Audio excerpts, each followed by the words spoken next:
introduction. Okay, so let's read devotional service and friendship. Okay. Krishna Prabhu, you want to read? Where is your book? This is sitting here at the top, just keep my notebook out. Deliberately asked you to read. Please bring book next class. Devotional service and friendship can be divided into two categories. One is to act as a confidential servant of the Lord, and the other is to act as a well-wisher of the Lord. A devotee who has confidence in devotional service to the Lord systematically follows the rules and regulations with the faith that he will achieve the platform of transcendental life. The second type of devotional friendship is to become a well-wisher of the Supreme Personality of Godhead. In the Bhagavad Gita, it is said that the Lord accepts a preacher as a most dear servant. Anyone who is preaching the confidential message of the Gita to people in general is so dear to Krishna that no one can be equal with him in human society. In the Mahabharata, Draupadi says, "My dear Govinda, your promise is that your devotee can never be vanquished. I believe in that statement, and therefore in all kinds of tribulations I simply remember your promise, and thus I live." The purport is that Draupadi and her 5 husbands, the Pandavas, were put into severe tribulations by their cousin brother Duryodhana, as well as by others. The tribulations were so severe that even Bhishma Dev, who was both a lifelong brahmachari and a great warrior, would sometimes shed tears thinking of them. He was always surprised that although the Pandavas were so righteous and Draupadi practically the goddess of fortune, and although Krishna was their friend, still they had to undergo such severe tribulations. Though the tribulations were not ordinary, still Draupadi was not discouraged. She knew that because Krishna was their friend, ultimately they would be saved. A similar statement is there in the 11th canto of Srimad Bhagavatam, 2nd chapter, 5th verse, where Havi, the son of King Rishabh, addresses Maharaj Nimi, "My dear king, a person who never deviates even for a moment from engagement in service at the lotus feet of the Supreme Person, engagement which is sought after even by great demigods like Indra, with firm conviction that there is nothing more worshipful or desirable than this, is called a first-class devotee." Rupa Goswami says that a neophyte devotee who has simply developed a slight love of Godhead is certainly a prospective candidate for devotional service. When he becomes firmly fixed in such devotional service, that assured status becomes a confidential part of his devotional service. Sometimes it is found that a pure devotee lies down in the temple of the Lord in order to serve him as a confidential friend. Such friendly behavior of a devotee may be accepted as raganuga or spontaneous. Although according to regulative principles, no one can lie down in the temple of the Supreme Personality of Godhead, the spontaneous love of Godhead can be proved in the devotional service and friendship. What are the points here?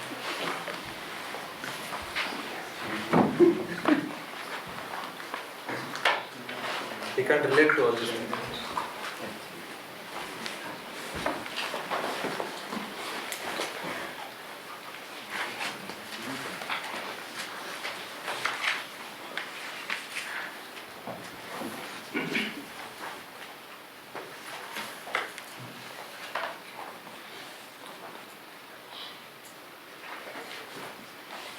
Talking about faith in Krishna was there, especially when we are giving example of Bhakti, Pandavas were giving Sorry? Pandavas were going through the tribulations because they had strong faith in Krishna. So that was.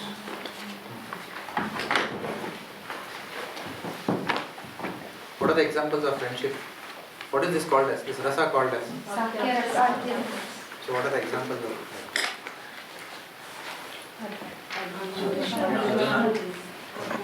Gopas. Specifically?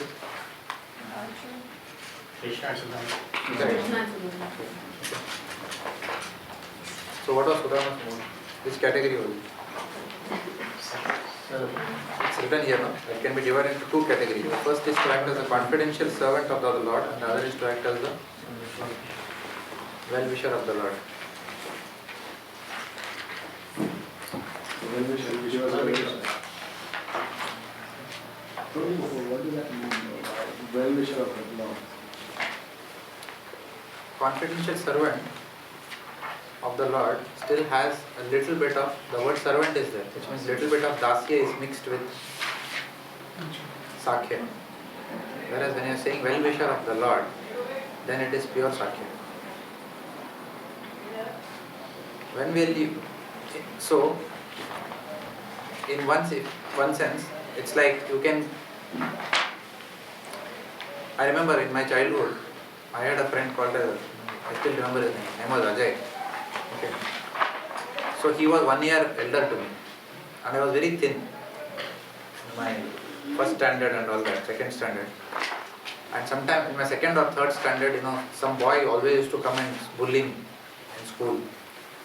So this Ajay used to tell my mother, and I came home crying, saying that guy is bullying me. So my mother told me that she didn't know what to do. So she told Ajay, तुम जरा देख लो ना, phone है ये. And Ajay was like, मैं अभी जाता हूँ, phone है वो, उसको हाथ लगा. So he was very protective of me.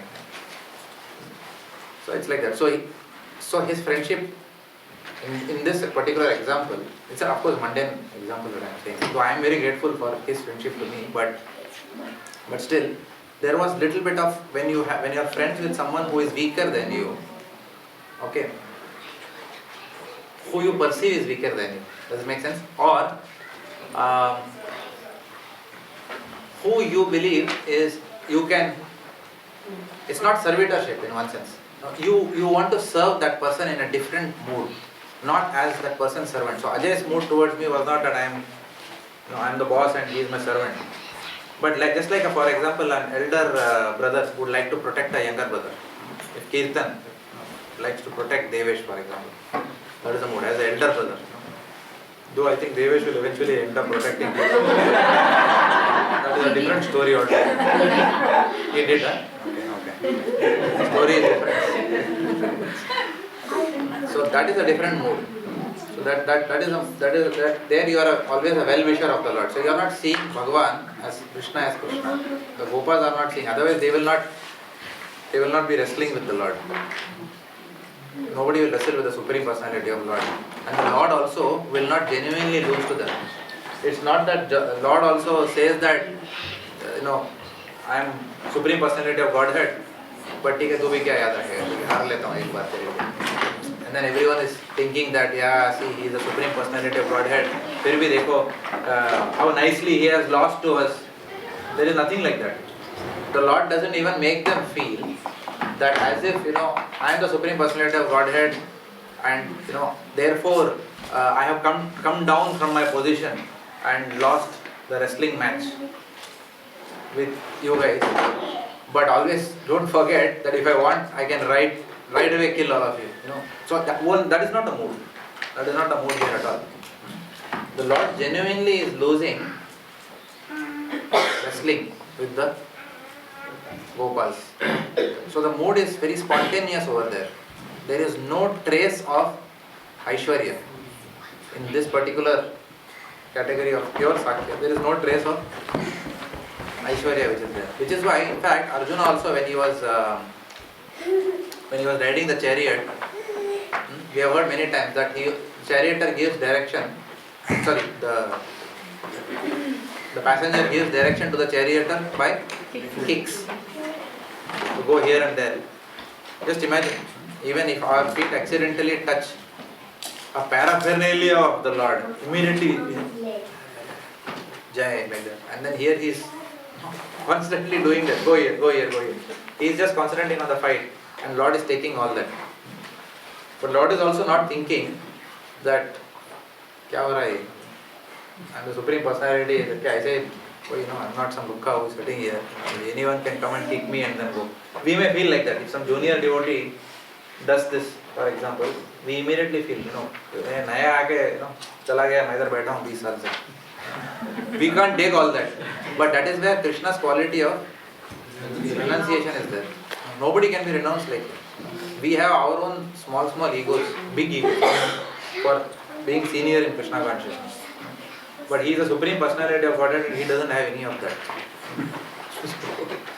So that is pure Sakhya Ras being the Lord is relishing with Arjuna. And then Arjuna is suddenly realizing that Lord Krishna is the Supreme Personality of Godhead. Then he is telling, I have heard it from Asita, Devala, Nartra box. Sorry. He is almost in that mode, he is changing. And then Lord, ऊपर से विराट रूप भी बताया उसको.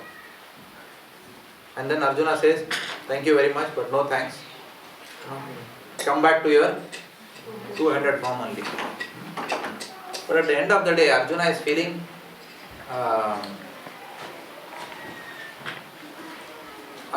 sorry for having dealt with Lord Krishna in this way. We have seen that in the Bhagavad Gita. But because their relationship is of Sakhya, again it comes back. They come back to normal Sakhya dealing.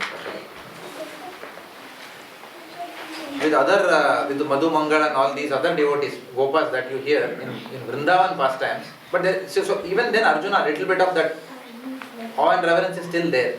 That's the point that I'm saying. But in Vrindavan, in Vrajabhav, if you see pure Sakhya, then it's simply, the Gopas are playing with Krishna,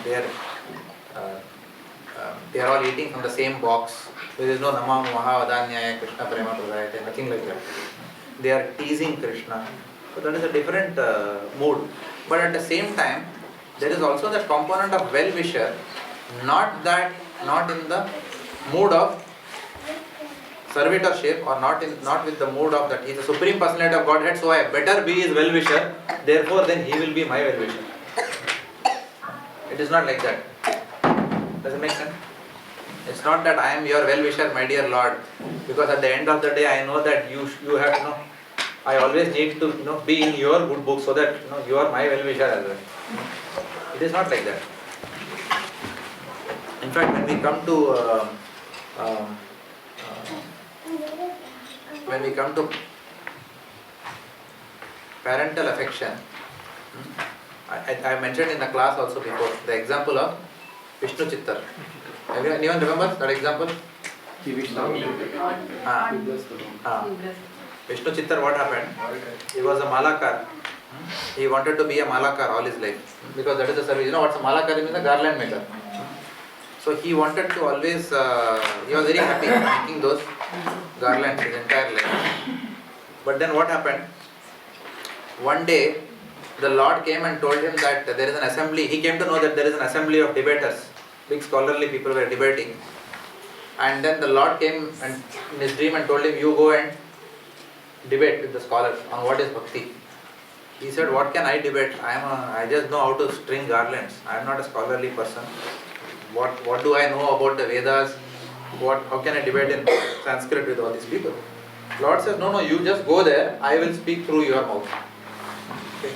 Because the debate was all about who is the biggest yogi. It was essentially to establish that Bhakti Yoga is the highest.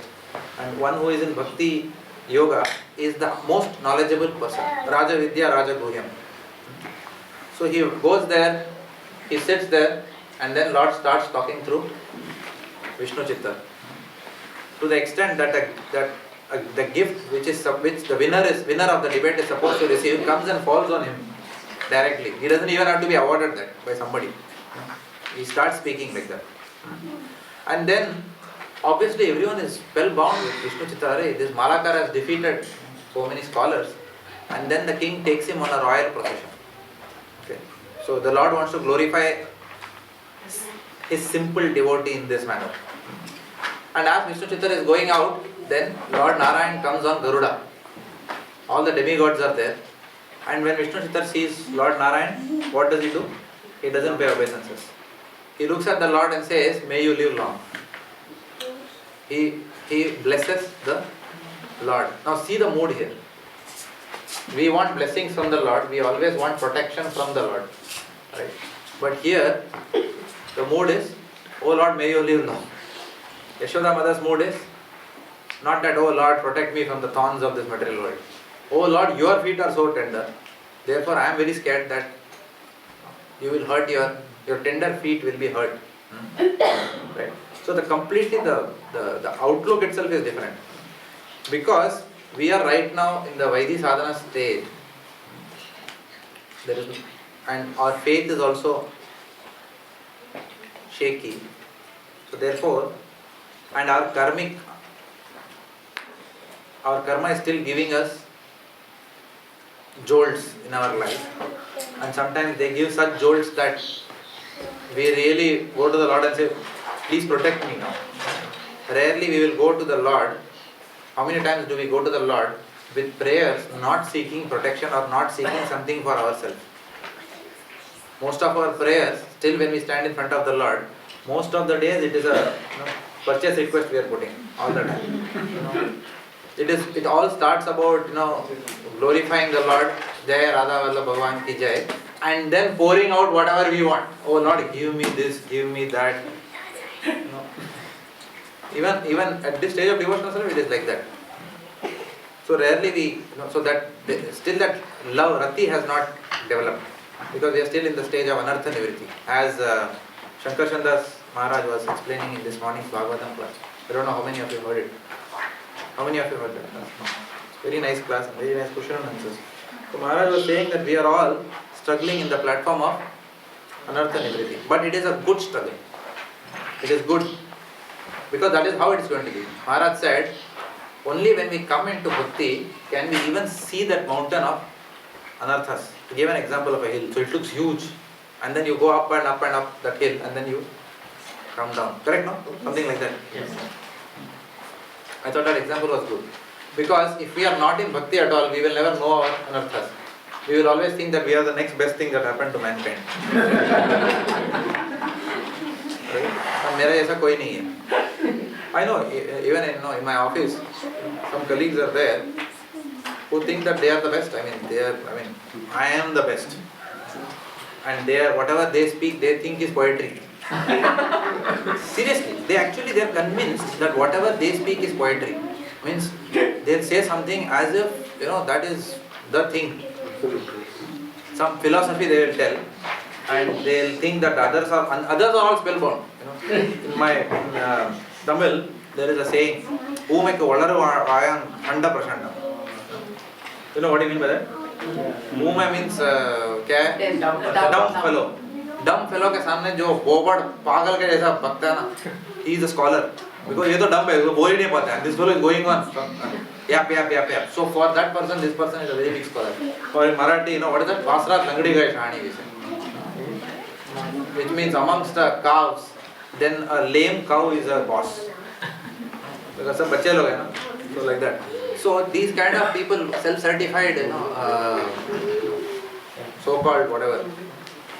Because other people have not read anything, so when they speak, then everyone is looking up and this guy is very idealistic person. What? Ekdam clear in his thinking. But then when they come in front of devotees and speak, then we know that ठीक है, सुना है तो. I don't know why I said this, but in which context did we come to this? Yeah, the hill of anarthas. So because these people, because they are not even into bhakti, they can't see their own anarthas. They think they are the best. Only when we start, that example is a famous example. When a house is dirty, only when you start cleaning the house will you know how dirty the house was. And I am seeing it right now because it's happening in my house. When I am starting, I am thinking, my God, ये सब सामान आया कहाँ से घर में? One thing that is coming out. And actually, I was feeling bliss when that bunk bed went out of the house. I told actually spontaneously it came out of my. That room looks like Vaikuntham. I told my wife. Actually, the room is looking like Vaikuntham. It was like a dungeon with that bunk bed. That's gone now. So many things we are accumulating, thinking that those things will make us very happy. Till the time we realize that when they go out of the house, that gives us so much satisfaction. And we buy all those things, thinking that they will make us very happy. Now, I don't know how many of you have this experience. So, there is a mountain of our anarthas. There is a mountain of our desires. And when we practice bhakti, then and Maharaj said this point very nicely today. He said when we practice bhakti, this anartha nivritti stage, it will take a lot of time to cross. Because it's we are faced against a big mountain of anartha. But as we start continuing the process of bhajana kriya, we will reach in life one such point where we will, and it struck me like anything, where we will start becoming very critical of our own selves. He didn't say it in the same words, but he said this, he meant this. Where we will start thinking that now nothing matters to me, I have to improve now. I have to, for example, if someone is struggling with sex desire, I have to get over it. बहुत हो गया अभी, बहुत हो गया अभी. This is coming in the way of my pure devotional service. Bas. Sometimes you get that, no? You get that feeling, बहुत हो गया अभी. Now serious, enough I have had of all these things. Or maybe some other desire, desire for more money, or desire for prestige, which is there. So at some point in time we come to life, we say that, bas, can I not just be simple? Can I not taste that? Can I not taste that happiness which comes by simple devotional service? Because many times the happiness which comes from respect, sense gratification, all this happiness prevents us from accessing that simple happiness which comes from simply washing a deity paraphernalia and then coming home. That feeling is there. I remember because I have assisted many times in Yamunalila in bedside service. I just love that service. I can't do it because she does it weekdays and weekends I don't have time. But I simply love that service, bedside service. Where, and I specifically like doing with her because then she is washing, then I am wiping all the cups. I feel tremendously happy when I am doing that. And especially as a family, when you do it, you'll realize it's really a blissful activity. When the husband, wife, together when you do it, it's fantastic. Serving as a family together in the temple, like that. It gives more happiness than individual. I don't know how many of you have that experience, but I can tell you, when the wife and husband together are doing, and if the child is also doing along with it. It's very nice. मतलब और क्या चाहिए life में आदमी को? But sometimes it may not work like that. Like, or it may work like that up to some point in time. After that, it may not. But still, husband and wife can still continue doing their service together. So, that happiness we have to access.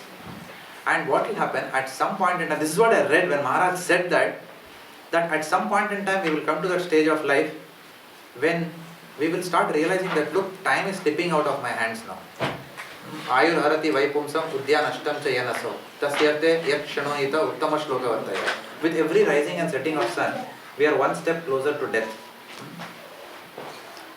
And sometimes life brings us very close to that point. What if we were told that we have a very dangerous disease and we don't know whether we will survive or somebody who we love the most in this world will survive or not? Have you faced the situation before? Just imagine this situation, that the person who you love most, or who you think that all my life I am living, is faced with something and you find that maybe that person may not survive.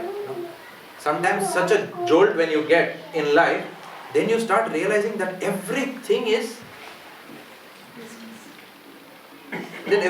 looks very small to us. All our material desires look very small to us, but at the same time, at that time we realize that none of our material qualifications or skills or anything will come to our rescue. At that time, the only option for us is to cry in front of the Lord, saying that, Lord, you are the only one who can interfere and do something if you so desire. Right? And at that time, when we go through that situation, if you have not gone through the situation, you will not realize what this is. Okay? But if we have gone through that situation, we will realize that those are the days when we most intensely pray and chant to the Lord. So sometimes the Lord may bring such situations in our life just to make us take some vows in our life. So that we become more serious and deep in our Krishna consciousness and keep all other frills that come away. That happiness which comes through simple devotional service which is done with no other desire but to serve the Lord out of love, only that happiness is real happiness. All others are bakwas. The happiness of somebody coming and telling, Prabhu, because of you I am in Krishna consciousness, Prabhu, you are a senior devotee, Prabhu, you are this, that, all that is bakwas. For them it is good. For them who are saying all these things, it is good because they are progressing. But if we start accepting that, then we will, that is how Maya prevents us. He says, okay, I'll give you a mundane rus of prestige to keep you away from the real sprite. I'll give you baki sab. So, this is what I was thinking when Maharaj mentioned that particular statement, that at some point in time, life will put you in a situation where you will realize that I have been joking and fooling around in my life till now. Now I can't do that anymore in my life. Because now I am seeing that Vakt come. It's almost something like that.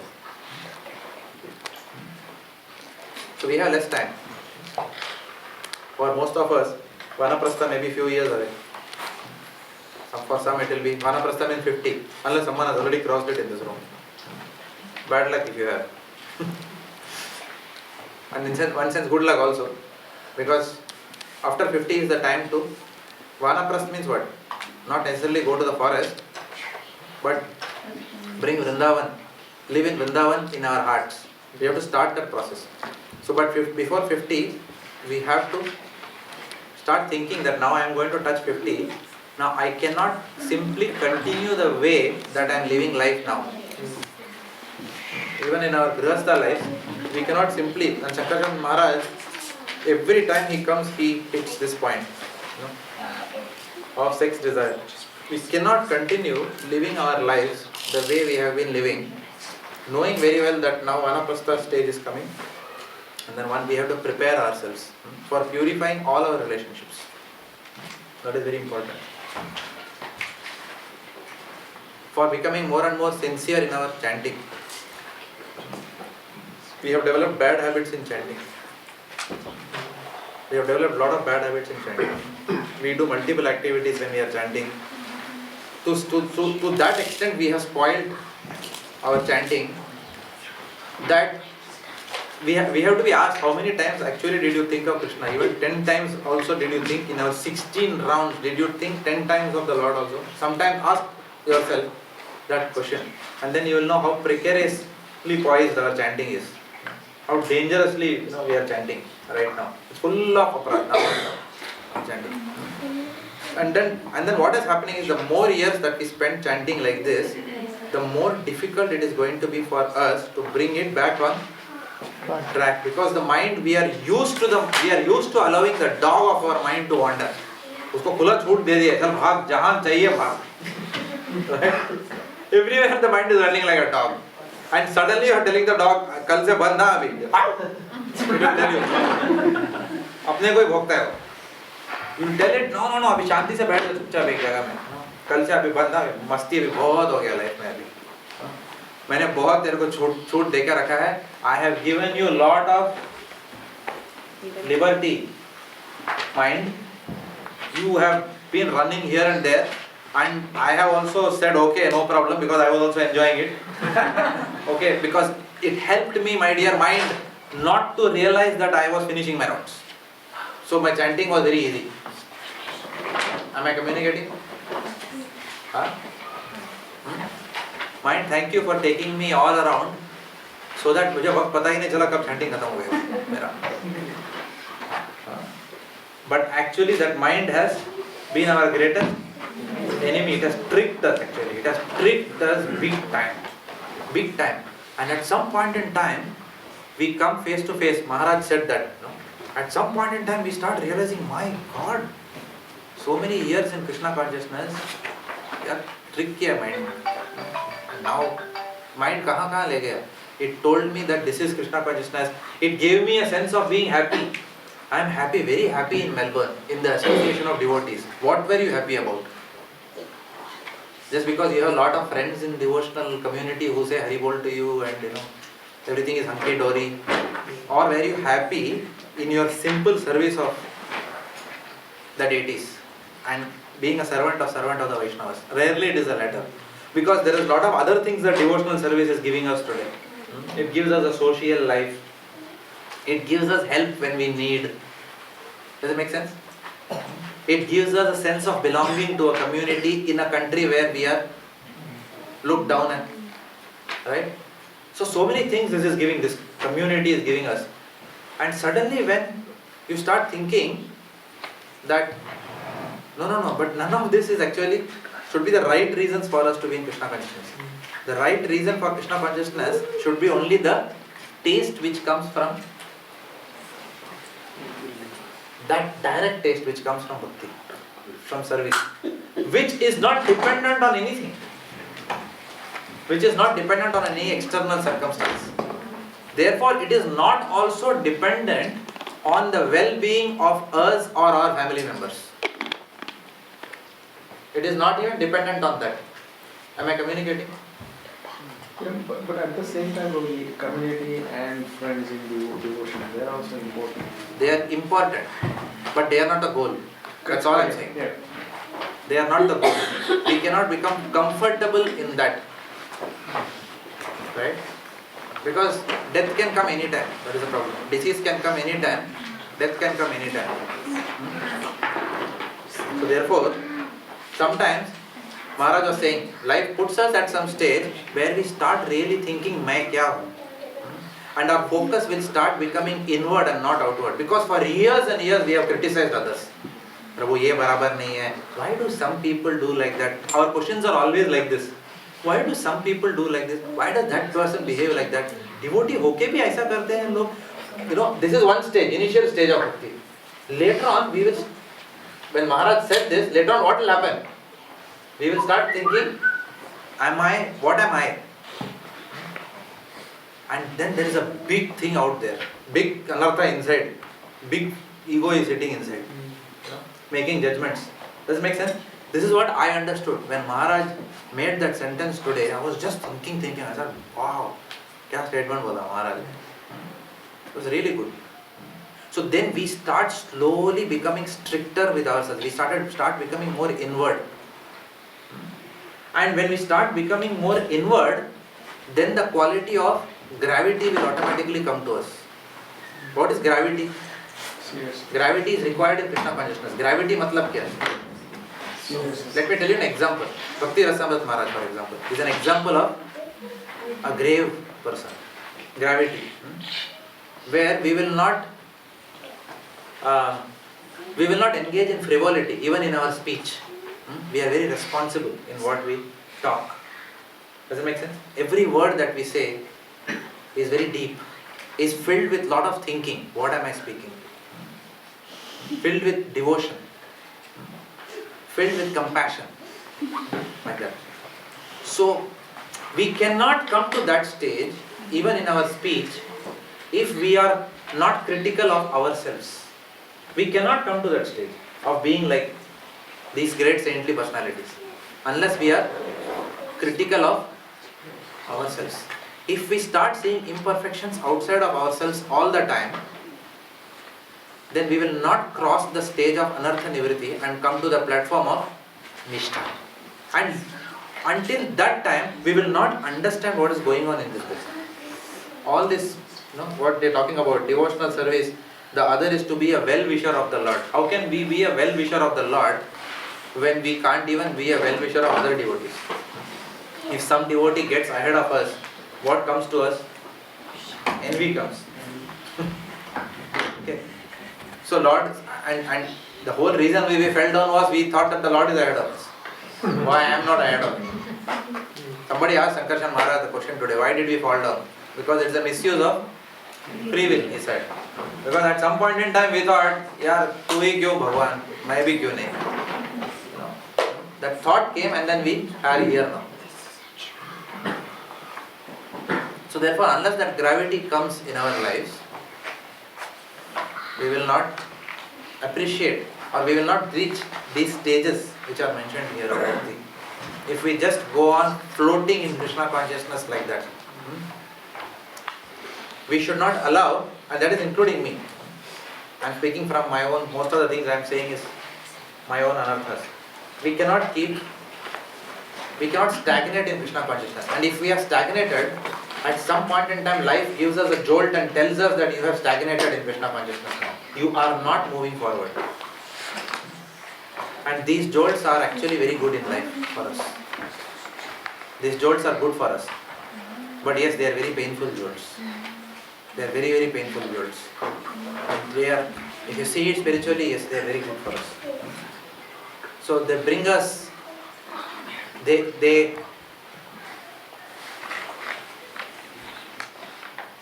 even if we are not grave, situation can make us grave. And that's how Krishna protects us. He makes us realize that, no, you have to become more grave. Not all the time joking, having fun and happy and time pass. Not like that. Of course, it doesn't mean that we don't enjoy Krishna consciousness or we don't have right conversations, but at the end of the day, there has to be an inward focus. Go inside ourselves and see all the time. Only then we can go to the next stages of Bhakti. Otherwise we will stagnate. In this lifetime we will not move. ये पहाड़ के पीछे जाएंगे ही नहीं on the other side.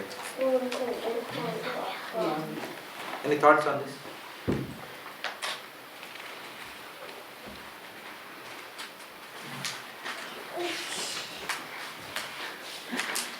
Talking about me. Huh? Talking about me. I am talking about me. I was not talking. Seriously, I am not talking about anybody in this room. If you have by chance thought like that I am talking about you, it is good for you. But if I talk about you, it's not good for me. So I am actually talking about me. I am talking about something which I am undergoing right now. Trust me, I am not talking about anything else. But I think we have enough relationship to say that most of us are going through the same problems, isn't it? If we have a relationship, you will not get offended by me saying this, isn't it? We are all in the same boat. Like one of my god brothers, Prasamrit Prabhu, who is in Abu Dhabi, who you met recently when you were in Abu Dhabi.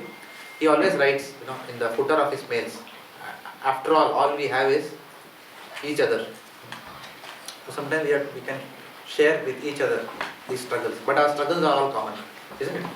All of us are going through this struggle, same struggle. With a reasonable level of probability, I can say that. So it's not about any specific individual, but it has to be taken individually. Like Radhanath Maharaj said, there is no personal instruction. Whatever I have to say is in the classes. If you take that personally as if it applies to you, it is a personal instruction. If you tell, nahi baaju wale ke liye bol raha hai, dekh, tum log aapko hona padega, then it is not a personal instruction. What more personal instruction you want?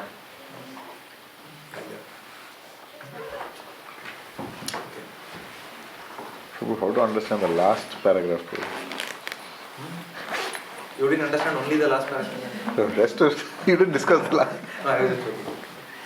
Sometimes it is found that a pure devotee lies down in the temple of the Lord in order to serve him as a confidential friend. Such friendly behavior of a devotee may be accepted as raganuga or spontaneous. Although according to regulative principles, no one can lie down in the temple of the Supreme Personality of Godhead. This spontaneous love of Godhead may be grouped under devotional service and friendship. So it is, in one sense it is simple to understand in plain English. To realize this is not in my, I am not on the platform where I can speak out of any realization of what Prabhupada is writing here. But it simply means that usually one doesn't sleep inside a temple premises. That is not in alignment with the principles of Vaidhi Sadhana Bhakti. Shankaracharya Maharaj today again he mentioned in one lecture that we should not prematurely go to that stage. Remember, Maharaj mentioned that. Prematurely we must not do that. Otherwise it becomes Sahajiya Bhava. Like I told you, there was one devotee in North America where I was before, who used to come to the ISKCON temple, take the Sunday feast prasadam and then go and offer his deities. And then said that I am a Raganuga devotee. He was not Raganuga devotee. He was lazy to cook, that's all. For his own deities. In our Tamil, they say Tirupati ke laddu kuduttar. So I don't know what is the translation of that. मतलब Tirupati, which is a supplier of laddu, उसको ही लड्डू दिए थे. Surya indicator. हाँ? Surya indicator. Showing the torch to the sunlight, no, to the sun god, like that, torch light. So that is called premature, but this is not premature. So these activities are on both spectrums. One is on the spectrum of aparad, one is on the spectrum of sahajya bhav, and one is on the platform of pure love, where you don't want to go home. No, मैं अपने राधा वल्लभा के चरण में ही रहूँगा, नहीं जाऊँगा किधर भी. Like in my childhood there was an ad, SL world में रहूँगा मैं, घर नहीं जाऊँगा. Does it make sense? Which means and the word way also that advertisement was, घर नहीं जाऊँगा मैं. He used to say, which means like a baby tells no, घर नहीं जाऊँगा मैं, like that, So you're so attached to SL world that when the mother is taking you away, no, घर चलो, नहीं, घर नहीं जाऊँगा मैं, I want to be in SL world. But that mood now you have for Krishna. No, I can't go. How can I go out of this temple? How can I go away from my deities? When that same mood, attachment comes to Krishna, then that is the spontaneity. So you don't want to go out of the temple at all.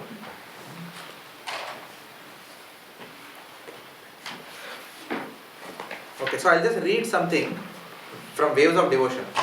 This is something which is a commentary of Dhanurdhar Swami on this topic. So let's read this. There are two types of friendship. Please hear carefully. There are two types of friendship. One is Vishwas. You can make notes if you like. Vishwas. Vishwasa means a superior well-wisher. A superior well-wisher. See, again Prabhupada used the word, Dhanurdhar Maharaj uses the word superior here. Which is, you remember that example which I gave you of Ajay and myself. Like that. So a superior well-wisher, and Maitri, a friendly relationship with a peer. Vishwas. Vishwas means to have strong faith or confidence in the Lord as our benefactor. So here, Vishwas means what? That is not the right example. Vishwas as a superior well-wisher and a friendly peer. Who is superior there? In Vishwas, who is superior? No. So that's not I gave a wrong example. Sorry about that. So from here we understand that Vishwas means to have strong faith or confidence in the Lord as our benefactor. Does it make sense? Like that. Srila Prabhupada summarizes, the devotee who has confidence in devotional service to the Lord systematically follows all the rules and regulations with the faith that he will achieve the platform of transcendental life. So that is faith. Still that Krishna is superior. Krishna is superior. Yes. Okay, Krishna is superior. Draupadi is a devotee who sees the Lord as a friend in the sense of Vishwas, her well-wisher and protector. So here we are asking for protection from the Lord. It is not a Vishnu Chittar mood here. Okay. In the Nectar of Devotion, Srila Prabhupada adds a twist to this aspect of transcendental service. Ordinarily, the devotee sees the Lord as the well-wisher, but by preaching Krishna consciousness, the devotee becomes the well-wisher of the Lord. See how beautiful this is. So how? We'll read it again. Ordinarily, the devotee sees the Lord as the well-wisher, but by preaching Krishna consciousness, the devotee becomes the well-wisher of the Lord. How is that work? How does that work? Okay, how is that?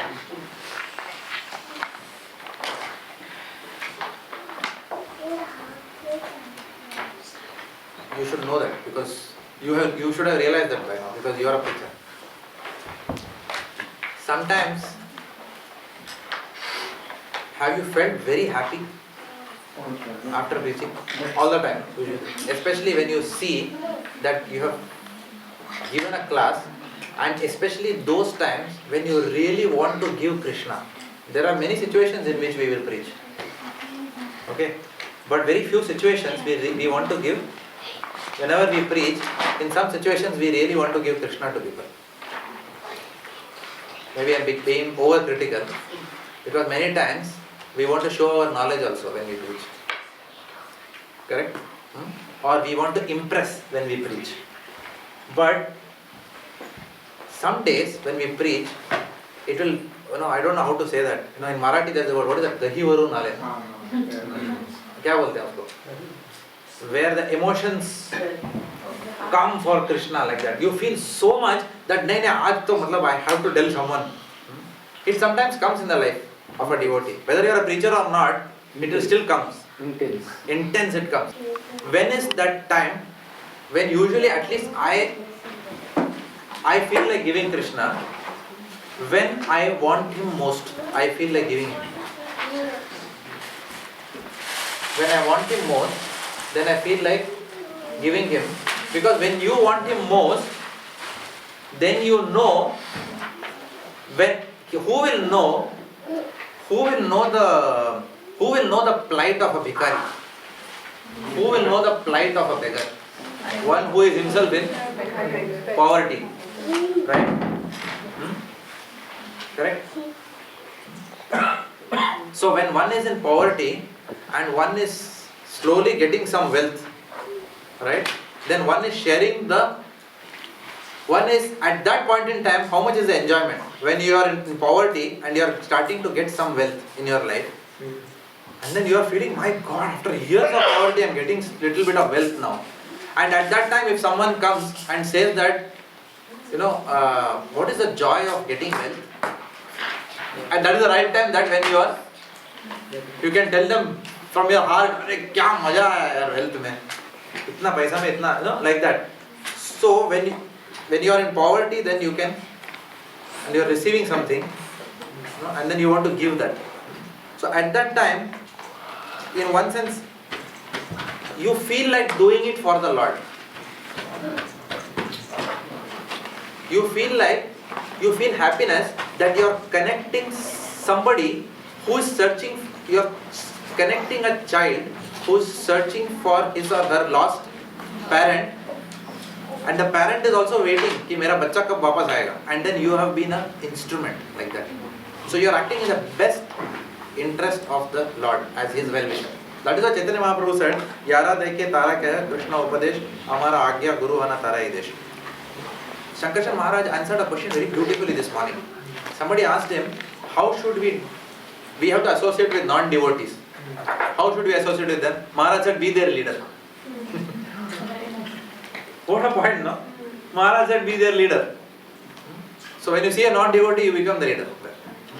See, a non-devotee is who? A child जो मेले में घूम गया है, who has lost, मेले में मतलब in a fair, child is lost. In movies usually they see, the child is lost, and then the child is usually the hero of the movie, and later on the villain comes and something, So usually that is the story.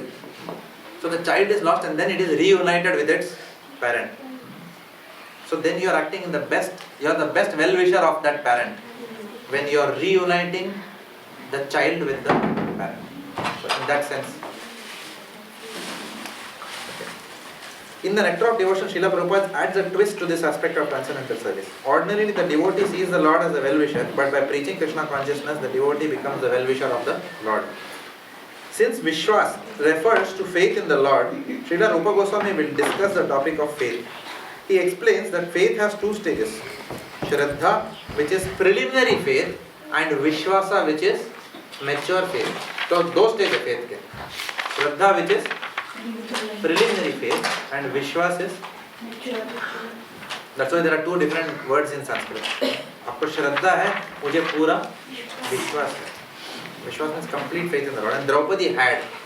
That's why she raised both her hands instead of protecting her clothing. Which is why we chant with our hands raised. What do you mean by this? Why do we say Hare Krishna like this? Full surrender. Yeah, full surrender. This is called full surrender.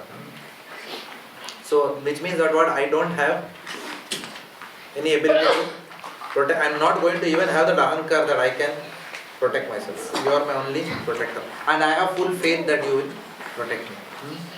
I got a question. These are the two stages of Shraddha and complete faith.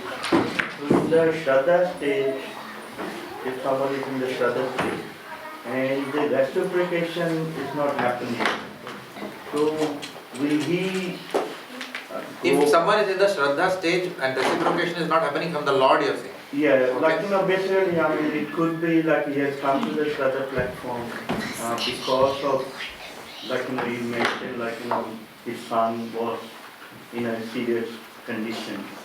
So, basically, okay, you have developed the Shraddha. So now we have developed the Shraddha, you want to know what Krishna is, you want to come to know Krishna Consciousness. Now that Shraddha will develop, but if somehow or other, something bad happens, where you had developed the Shraddha, reciprocation didn't happen, then, will it actually go to that stage, the complete faith? Or will it stop over there? Because, like a little child, when he's developing a faith, even in parents, it basically will tell this thing works. And if it doesn't, then he will say, no, parents are telling me a lie. So, my question is basically, they are progressive stage, but if the Shraddha is broken with someone, then it becomes very hard for him, then he might deviate. Possible. It's quite possible. It's quite possible that sometimes we can get a jolt in life which will shake our faith. It is possible. But the choice is always there.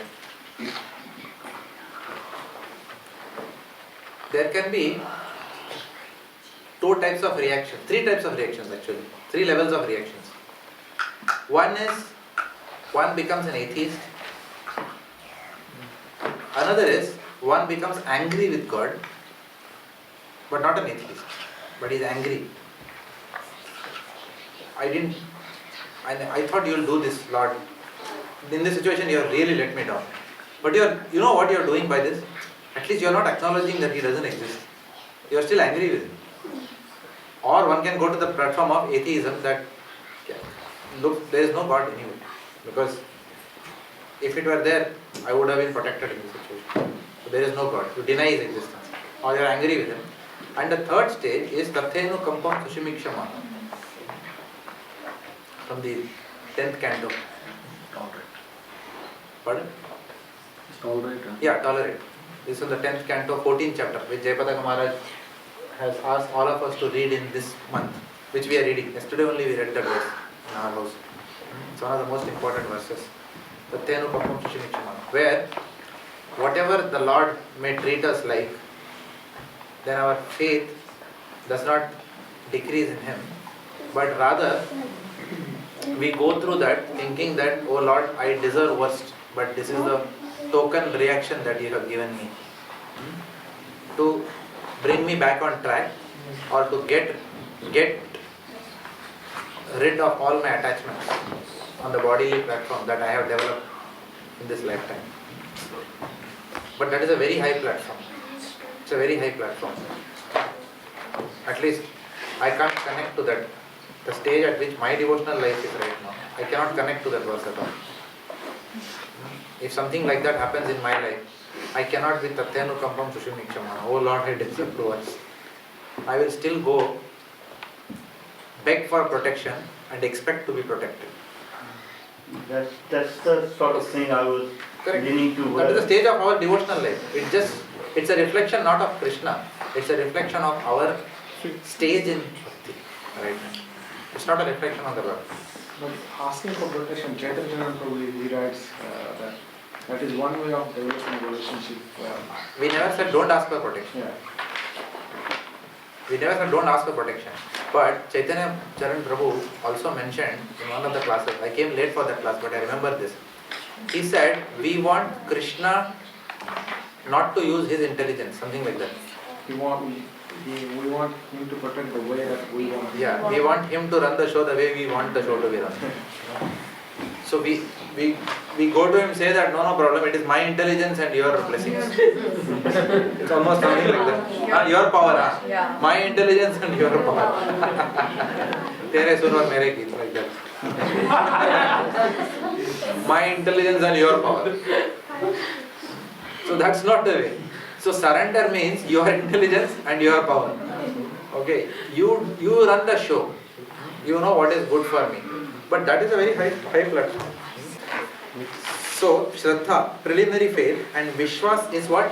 Mature faith. ये सब problem क्यों हो रहा है? Vacillating from between Narsimha Chaudhary बोलो या Shikshashtakam बोलो. This is because of faith which is डामाडोल today. Faith is डामाडोल. जब life में serious problem आता है, तो faith becomes little bit. So I understand. Good point. But also, Prabhu, like if the jobs are happening, the other circumstances like have come across different.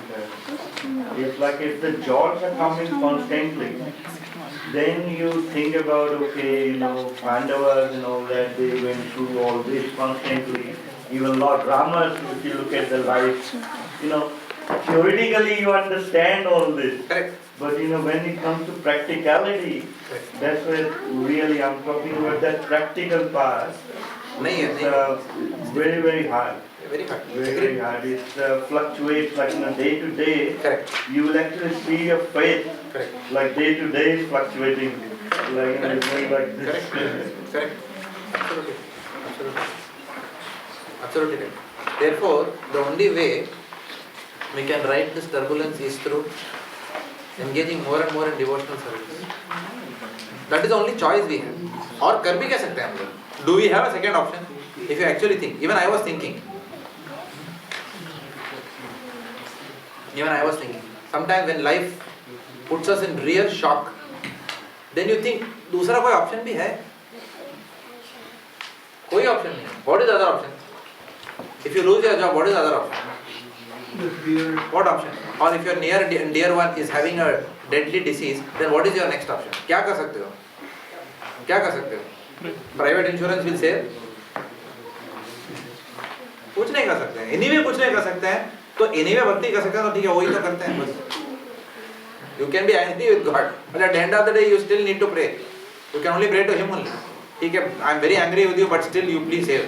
Somehow you protect at this point in time. Correct? और option भी क्या है? और then by becoming atheist again, what are you getting? You are again not solving the problem anymore. Prabhu, is faith and fear, are they Diametrically opposite, yes. It's like a seesaw. But are they related? We are scared or worried because we love someone, but at the same time our faith is not going there. We are still continuing chanting and doing our devotional service. But yes, at the same time we're worried for the, let's say our... Because we are continuing chanting, because we are continuing to chant in an adverse situation doesn't mean our faith is high. It simply means that our fear is high. That is also possible. Okay, that's fine. But our faith hasn't gone down. Is that right? Because we are chanting during adversity still doesn't mean that our faith has not gone down. It doesn't necessarily mean that. Okay. We may even chant 19 rounds without faith. Out of fear. Right, okay. Faith is something different. Faith is a natural state of the heart. It is there or it's not there, and we know it, if it's there or not. It is all the time tested, like Prabhuji was mentioning, up and down, वो जा रहा है अभी ऊपर नीचे है ऐसा ही है. Our faith is like that. It may also mean faith may not go down as well. Right? Yeah. It may not go down. अगर हल्का सा जोल्ट 10 वोल्ट का मिला तो ठीक है, faith may not go down. 240 का मिला तो faith may go down. 500 का मिला तो then but if that problem person is still continuing his devotional activities, if that person is still continuing devotional activities, yes. So then what is that situation? Mercy. Faith is also mercy of the Lord. Faith is also awarded by the Lord. What is covering faith? What is covering faith? Lust? Yeah. Mind, intelligence and falsehood. At the end of the day, our faith is covered today. By Maya, by material elements, our faith is covered today. By whose mercy can the coverings be removed? By the mercy of Lord coming to the mercy of devotees. Yeah. So by performing devotional service, gradually that faith will increase on. There is no doubt about that. But it doesn't mean because we are doing devotional service, we have faith. That's what I am saying. But by performing devotional service, our faith will go up. Okay. That is why it is said that you read the Chaitanya Charan Prabhu's book called as My Little Bhakti Companion. I would really recommend all of you read that book. He talks about this phenomenon and he gives a beautiful example. He says that body badane ka vyayam shala. What is that? Gymnasium. People are putting the dumbbells and all that, correct? What is the principle here? The principle is that to increase the strength of your body, correct? You have to lift weights. Now to lift weight, you need strength of the body. So which comes first? Strength comes first, or exercising for strength comes first? What comes first? Strength comes first. So that is that faith, that initial shraddha which we have, which with sadhu sangha and bhajana kriya, what you are doing constantly? You are building those devotional muscles of yours. And I thought that example was very profound. तो एकदम अच्छे से समझ में आ गया. The principle. Does it make sense? So that from Shraddha to Vishwas can happen only through the process of Bhakti. It is not that Vishwas will come and then Bhakti will start. Yes, when Vishwas comes, pure Bhakti will start. Because pure Bhakti can only start when there is no tinge of fear. Only that is pure Bhakti. Only when there is no tinge of fear, when you become a well-wisher of the Lord. Right? Then you will pray like you will look at Nrsimhadev the way Prahlad looked at Nrsimhadev. Right? Today we are still looking at Nrsimhadev the way demigods looked at Nrsimhadev, in one sense. Baba, मैं तो नहीं जाएगा उनके सामने ये mode में. We are still. So demigods are having fear. Okay, that I don't want to go in front of him because he is in a very angry mood. Our mood is not even of the demigod. That's a different issue. Our mood is another thing. बहुत मेरे को ना फाड़ देगी इधर. Side में भी थोड़ा Lord मेरे को जरा protect करना. Sorry. कभी I also have a little bit of Hiranyakashipu inside myself. Please you don't dare me. और अगर कीजिए तो भी थोड़ा आराम से कीजिए करना. बहुत ज़्यादा मत फाड़ देना. Because then I may become atheistic. मेरा विश्वास ही उड़ जाएगा तेरे नक के ऊपर से. तो इतना फाड़ना कि विश्वास रहे मेरा तेरे ऊपर. No, actually our stage is like that.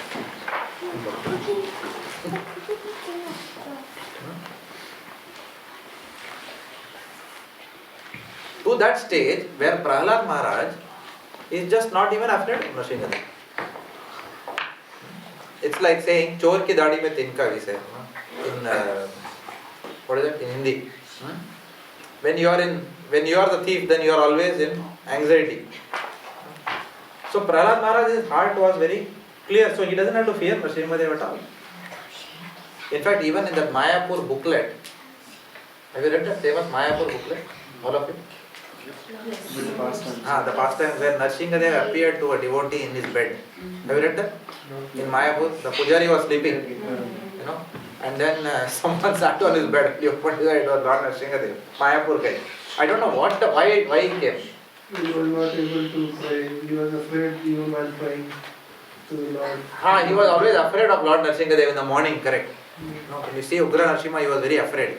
So the Lord is saying, "Kyun itna data hai?" The Lord is telling him actually. It is all written in the book. Recently, Mayapur pastime. Lord is saying, "Why are you so scared of me? I am not going to do it with you. Bindash, worship me." Almost something like that he is telling him. So we are all afraid. Of course, he is afraid. He is still a very. He is seen Lord Nrsimhadev. You can see the platform of the devotee. But still, for us, we are still. When we go to the Lord, we are actually very, very scared because we know what we are. And we know that for whatever we are, actually as per the laws of nature, we should deserve slaps for what we are. And therefore we are going to the Lord and saying that, बहुत मार मारना, कर रहा हूँ, आ जाओगा. अभी थोड़ा है lust, अभी थोड़ा envy है, तो pride है अभी, अच्छा लगता है, glorification. बड़ा आ रहा हूँ. बहुत मत मारना. Don't hit me too much. Namaste Nrsimhaya. Chitto Nrsimho Praslo. Protect me, my dear Lord. Please protect me from all directions. Ito Parato Yato Tami Tato Nrsimho. सब जगह से मेरे को protect करना. Because there is fear. There is attachments which give rise to fear. So this is not a sign of very advanced bhakti.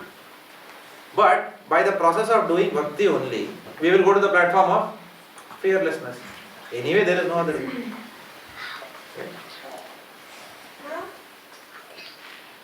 First, there is Shraddha, the simple faith necessary for beginning to engage in devotional service. So this is the initial strength which is required to lift the dumbbell, which in time matures into Vishwas or strong faith. Srila Prabhupada describes this. A neophyte devotee who has simply developed a slight love of Godhead is certainly a prospective candidate for devotional service. A person who has got the strength to lift a dumbbell is a entry criteria into the gymnasium of bhakti. When he becomes firmly fixed in such devotional service, that assured status becomes a confidential part of his devotional service. Does it make sense? When he becomes firmly fixed in such devotional service, that assured status becomes a confidential part of his devotional service.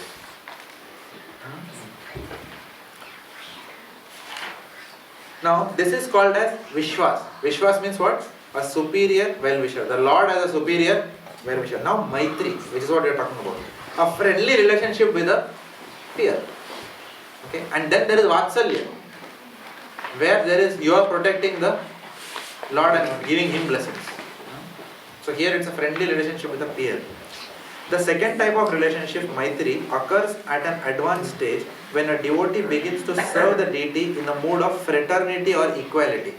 Not paternity, it is fraternity. Okay? Srila Prabhupada mentions, sometimes it is found that a pure devotee lies down in the temple of the Lord. So this is an example of Maitri friendship. मतलब दोस्त के घर से मैं I don't want to go away from my friends. It's like our children want to play, no? In their friend's house. They don't want to come out at all. You like to go to your friend's house and play? Who pulls you from there? Your parent pull you out, no, from there. Like that. He will not enjoy it. So like that, this person who is in that mood of being with his friend all the time does not enjoy being pulled away from his friend. Surrendering everything to the Lord. Okay, who wants to read? Rajava, who want to read? Waves of devotion. Waves of Nectar of Devotion.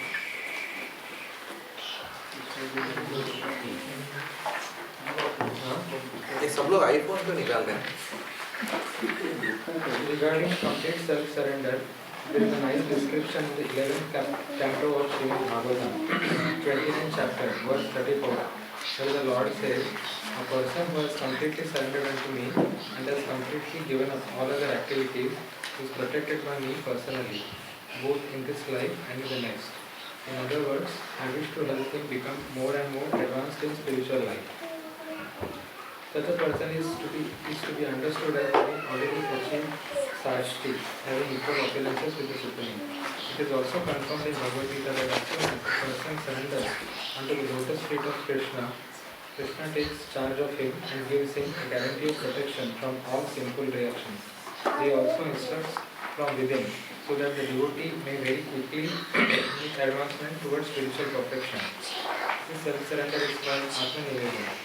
According to different authorities, self is differently defined. Self is sometimes considered to refer to the spirit self or soul, and self is sometimes considered to refer to the mind or to the body. Full self-surrender therefore means not only surrendering one's self as spirit soul, but also surrendering one's mind and body to the service of the Lord. Bhaktivedanta Swami has sung a nice song in this connection. While offering himself as a fully surrendered soul, he said, my mind, my household affairs, my body, whatever is in my possession, my dear Lord, I offer to you for your service. Now you can do it again as well. You are the supreme possessor of everything. So, if you like, you can kill me, or if you like, you can give me protection. All authority belongs to you. I have nothing to claim as mine. The Yamunacharya in his parades to the Lord has expressed a similar idea in the following words. My dear Lord, I may be living within some body as a human being or as a demigod, but whatever mode of life, I do not mind, because these bodies are simply the products of the three modes of material nature. And I, who am in possession of this body, am surrendering myself unto you. In the Hare Bhakti way, there is a statement regarding how one can offer his body in self-surrender. Where the devotee says, My dear Lord, as a souled animal has no need to think about his maintenance and sustenance, so because I have given up my body and soul unto you, I am no longer concerned with my maintenance and sustenance. In other words, one should not bother about his personal or family maintenance or sustenance. If one is actually surrendered in body and soul, we should always remember that his only concern is to be engaged in the service of the Lord. Srila Rupa Goswami says that devotional service in friendship and devotional service in self-surrender are two difficult processes. Therefore, such relationships with the Lord can very rarely be seen. Only for the advanced devotees are these two processes easily executed. The purport is that it is very rare to see surrender which is mixed with sincere ecstatic devotion. One must give himself completely to the will of the Lord. This is something similar to what we discussed.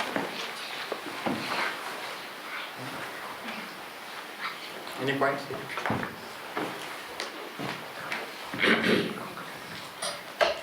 Very difficult. Huh? Very difficult. Very difficult. Very difficult.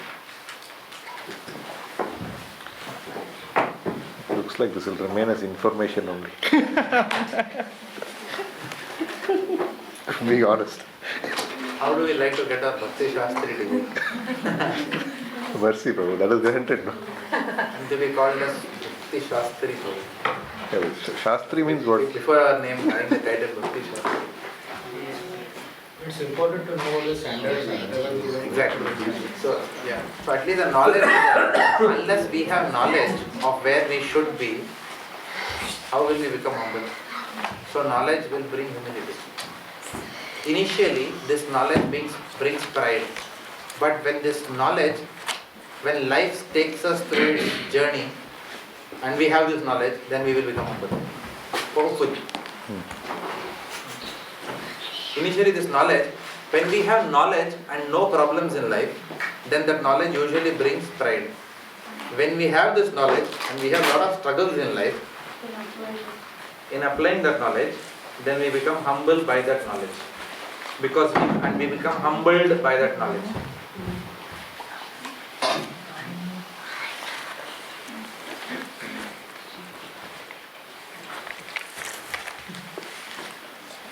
So, here the commentary is given. Srila Prabhupada comments, according to different authorities, self is differently defined. Self is sometimes considered to refer to as the spirit self or soul, and self is sometimes referred to the mind or to the body.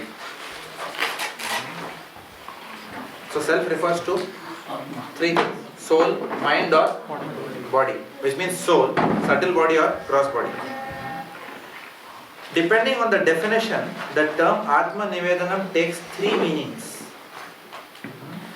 First meaning, if Atma refers to the body, then Atma Nivedanam means full bodily surrender.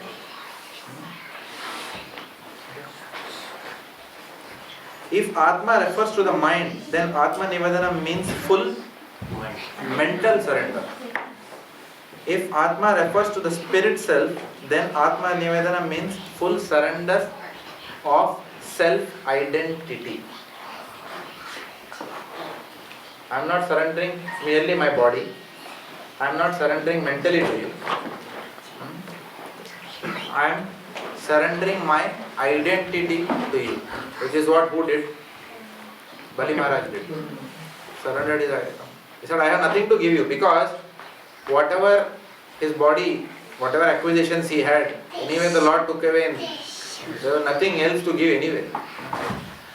On the mental platform also there was nothing, because it was actually utter humiliation, for the ruler of the universe to be stripped of everything in front of his people who looked upon him as emperor. It's just like a boss comes and fires you in front of your subordinates who think you are the big boss. You are humbled by that. And then finally what happened? Where can I keep the third step? I am yours. I don't have any identity anymore. So, Atma Nivedanam, the third step refers to the full surrender of self-identity. Because what is that self-identity? That Jivera Swarupa. So that is what Bali Maharaj finally said that okay, I am your servant. The goal of all activities is to surrender to you. Though Shukracharya was telling him don't give all these things, but then he already got that realization. Everything belongs to the Lord anyway. And in any way, there is nothing for me to surrender. There is nothing for me to renounce anyway. Because I am part and parcel of the Lord. That is the ultimate surrender. That I not only say that my body is given to me by the Lord and therefore I am using it in Krishna Consciousness. I am not only saying that my subtle body is also given by the Lord, but I am saying that I am part and parcel of the Lord. I is who, not my body and my subtle body, not my gross body, but I am your part and parcel. Jivera Swarup. That means I am your servant of your servant. So when we develop that identity, that is called as Atma Nivedanam. Atma Nivedanam is nothing different than simply Das, Dasanudas. That is Atma Nivedanam. I don't have any separate identity, neither as temple president, nor as temple manager, nor as Bhakti Vriksha congregational representative, nor as head pujari. All my identities are gone. My only identity is what I am. Das, Dasanu, Das. That is called as full surrender. Okay. Surrender at the level of the body means that I am using my body. बहुत मेहनत कर रहा हूँ शरीर से. I am taking khichdi from here upstairs, running. I am 24 hours going on preaching mission, using my body. It is fine. That is one level of surrender. Surrender at the level of at the mental level also may be there. But surrendering my own identity is the third level. Is it 9:15 already? No. I have 9 more minutes. Huh? 9 more minutes. 9 more minutes, okay. The prayer of Yamunacharya is an example of Atma being defined as the soul or possessor of the body. In this case, Atma Nivedanam means surrender of the egoistic attachment to the body. Such a surrendered devotee becomes unconcerned even about the bodily form of life in which he finds himself. My dear Lord, I may be living within some body as a human being or a demigod, but whatever mode of life, I do not mind because these bodies are simply byproducts of the 3 modes of material nature.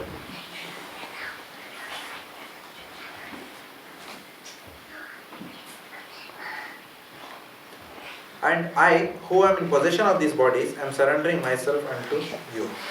The reference from Hari Bhakti Viveka illustrates the principle of surrendering our body to the Lord. Next one.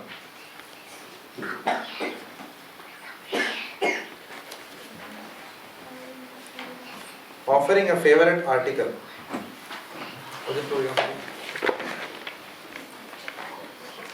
In the 11th canto of Srimad Bhagavatam, 11th chapter, verse 41, Lord Krishna tells Uddhava, my dear friend, if someone offers me the best thing in his possession or anything which is very pleasing to him, he will be eternally benefited.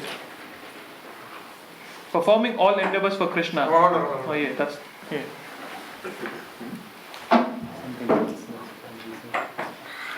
This is the next topic.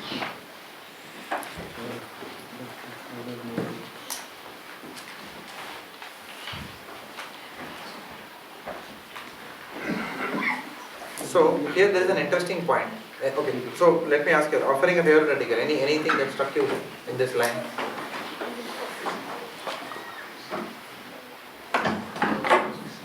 Favorite for me. Huh? Best. Whatever best can be attached to that which is offered to Krishna.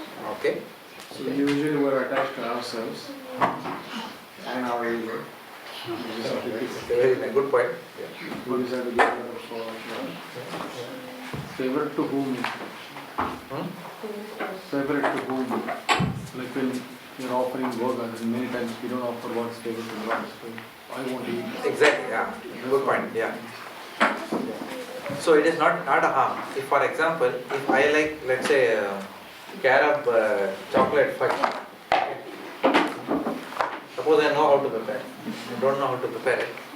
But even if I like something and I prepare that and I offer to the Lord, that is fine. I know that at the end of the day, I am also going to, I like eating that, but there is no harm. Because I want whatever I like to eat also first to be enjoyed by the Lord, and then I will eat that. So like,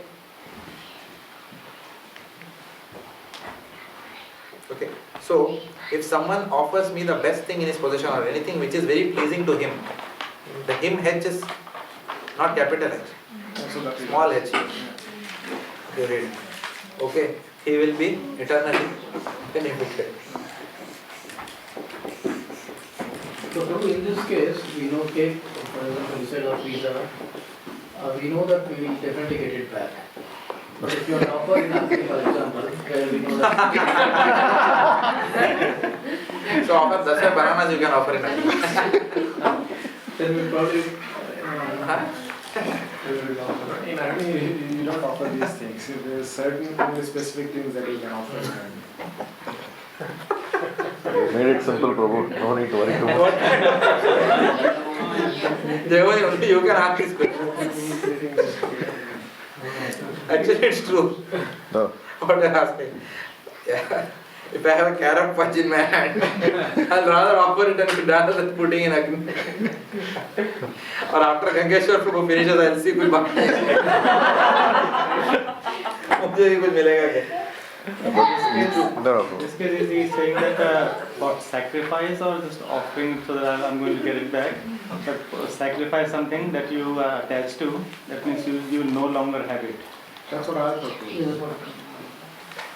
My dear friend, if someone offers me the best thing in his possession or anything which is very pleasing to him, he will be eternally benefited. Yeah, both are there, no? One is offering to the Lord and then accepting it. Another is renouncing something for the sake of the Lord. Yeah, both are there. You're also right. But I'm not, okay, naturally I did not give that example. Spontaneously, my example was more this. Maybe because of the stage where I am right now.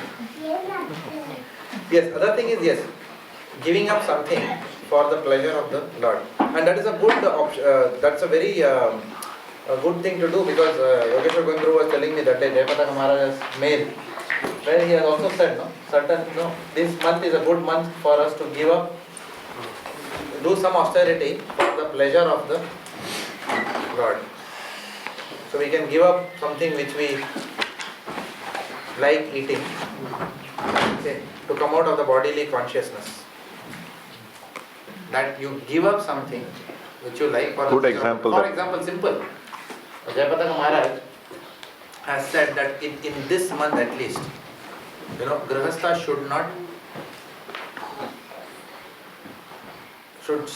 husband and wife should not come together. At least in this month. Ideally, only for the purpose of procreation at any point in time, but especially in this month, no, absolutely no. Okay. So then, if we do that austerity for the Lord, then the Lord will reciprocate in terms of removing that desire even for the next remaining 360 whatever days of the year, or whatever 335 days of the year, if you like. So these are all practical level, I'm saying, giving up. Because We can't say, okay Lord, I will give up my house and I will give up all my wealth for you and all that. No. But yes, in this month, Maharaj also mentioned that you can, donation bhi tha na, so you can donate to charity, you can give charity in this month. So if we are too attached to our wealth, in this month, if we are, doing some austerity and giving high charity, then the Lord will give us mercy by detaching that desire of ourselves, and that mercy will flow later on. So we will become less sensitive, or we will become more insensitive to the fluctuations of our lives. So yeah, so the reciprocation will come. That's what you are also saying, giving up something. Yeah. True. Time up? Prabhupada.